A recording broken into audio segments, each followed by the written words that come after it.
कालिये नाग के पूर्व जन्म की कथा।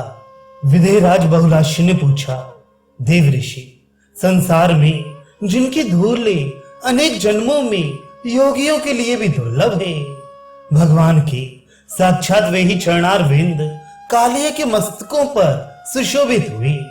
नागों में श्रेष्ठ ये कालिये पूर्व जन्म में कौन सा पुण्य कर्म कर चुका था जिससे इसको यह सौभाग्य प्राप्त हुआ, ये मैं जानना चाहता हूँ।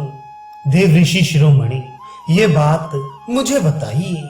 नारद जी ने कहा, राजन, पूर्व काल की बात है।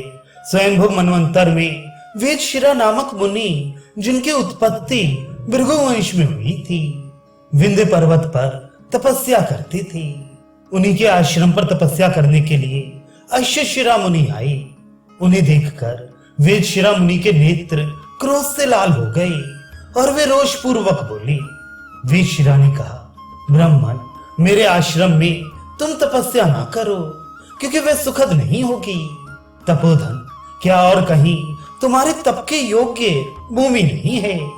नारद जी कहते हैं, राजन, वेदशिरा की यह बात सुनकर अश्वशिरा मुनि के भी नेत्र क्रोध से लाल हो गए और वे इस प्रकार बोले।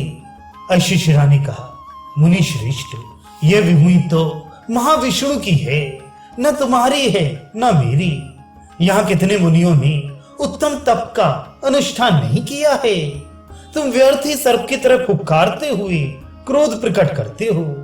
इसलिए सदा के लिए सर्प हो जाओ और तुम्हें गरुड़ से भय प्राप्त हो। वेदशिरा बोले, दुर्मते, तुम्हारा भाव बड़ा ही दूषित है। तुम छोटे से द्रोह या अपराध पर भी महान दंड देने के लिए उद्यत रहते हो और अपना काम बनाने के लिए कौवे की तरह इस पृथ्वी पर डोलते फिरते हो। अतः तुम भी कौवा हो जाओ। नारद जी कहते हैं, इसी समय भगवान विष्णु परस्पर श्राप देते हुए दोनों ऋषियों के बीच प्रकट हो गए। वे दोनों अपने अपने श्राप से बहुत दुखी थे। भगवान ने अपनी वाणी द्वारा उन दोनों को सांत्वना दी। श्री भगवान बोले, मुनि, जैसे शरीर में दोनों भुजाएं समान हैं, उसी प्रकार तुम दोनों समान रूप से मेरे भक्त हो। मुनीश्वरों, मैं अपनी बात तो झूठी कर सकता हूँ, परंतु भक्त की बात को मिथ्या करना नहीं चाहता। यह मेरी प्रतिज्ञा है। वेदशिरा, सर्व की अवस्था में तुम्हारे मस्तक पर मेरे दोनों चरण अंकित होंगे। उस समय से तुम्हें गरुड़ से कदापि भय नहीं रहेगा।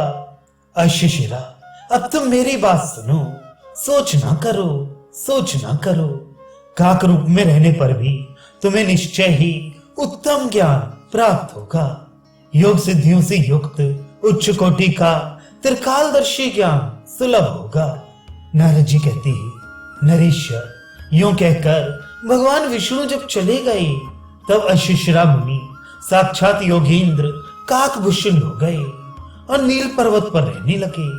वे संपूर्ण शास्त्रों के अर्थ को प्रकाशित करने वाले महातेजस्वी राम भक्त हो गए।